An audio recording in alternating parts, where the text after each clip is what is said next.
عبد الملک بن مروان کی موت ہو گئی ہے 86 ہجری، امام صادق علیہ السلام کی ولادت ہے 83 ہجری، یہ ذہن میں رکھیے گا۔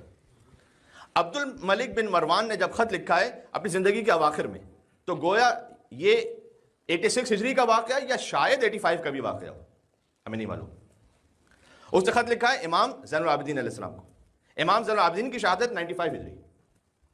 تو اس نے خط لکھا اور اس نے کہا کہ ہمارے یہاں پر ایک بڑا فلسفی ہے اور وہ قدری ہے، ایک قدریہ فرقہ بنا تھا زمانے میں، اس کے نظریات ابھی تک بھی کچھ باقی ہیں، جس میں دو ایکسٹریمز ہیں، ایک ہے اشاعرہ، ایک ہے معتزلہ۔ یہ اہل سنت ہی میں دو فرقے ہیں علم کلام کے اعتبار سے۔ اشاعرہ یہ کہتے ہیں کہ جو کچھ ہے وہ اللہ کروا رہا ہے، انسان کا کوئی دخل ہے ہی نہیں۔ یہ نظریہ بنایا تھا بنی امیہ نے اور اس کو سپورٹ کیا پولیٹیکلی کہ کربلا کا واقعہ ہوا تو اس میں ہمارا کیا قصور ہے، جو کروایا اللہ نے کروایا۔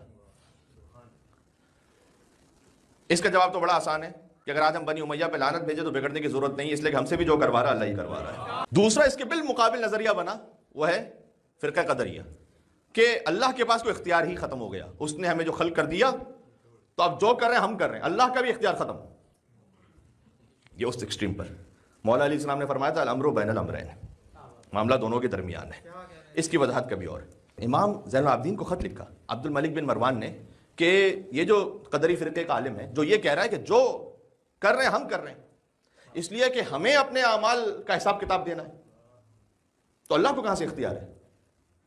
اللہ کا اب ہمارے پاس اختیار نہیں ہے کہ وہ ہم سے کروائے، جو کر رہے ہیں ہم کر رہے ہیں، تو اس کا کوئی جواب دیجیے، اس کا جواب دینے والا کوئی نہیں۔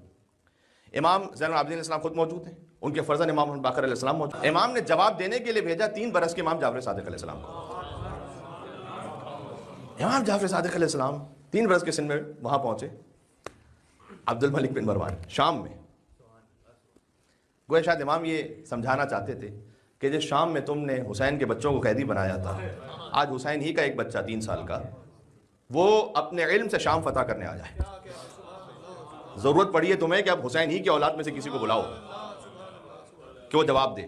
تو امام وہاں پہنچے تو اس قدری فرقے کا عالم نے کہا کہ یہ ایک عجیب تماشا ہے کہ بڑے بڑوں کو میں شکست دے چکا ہوں اور یہ 3 سال کا بچہ میرے سامنے ہے۔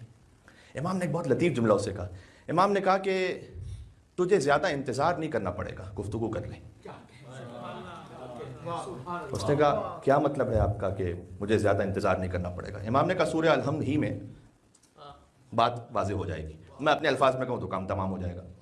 امام نے کہا سورہ الحمد پڑھنا شروع کر، بسم اللہ الرحمن الرحیم الحمدللہ رب العالمین الرحمن الرحیم مالک یوم الدین ایاک نعبد و ایاک نستعین۔ امام نے کہا رک جاؤ، اگر سارا اختیار تمہارا ہی ہے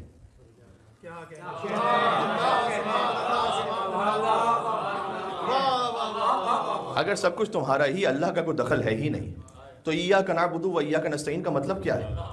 پروردگار میں تیری عبادت کرتا ہوں، تجھ سے مدد چاہتا ہوں۔ اللہ کا جب اختیار ہی نہیں ہے تیرے بقول، تو اللہ کی مدد کی گنجائش کہاں ہے پھر؟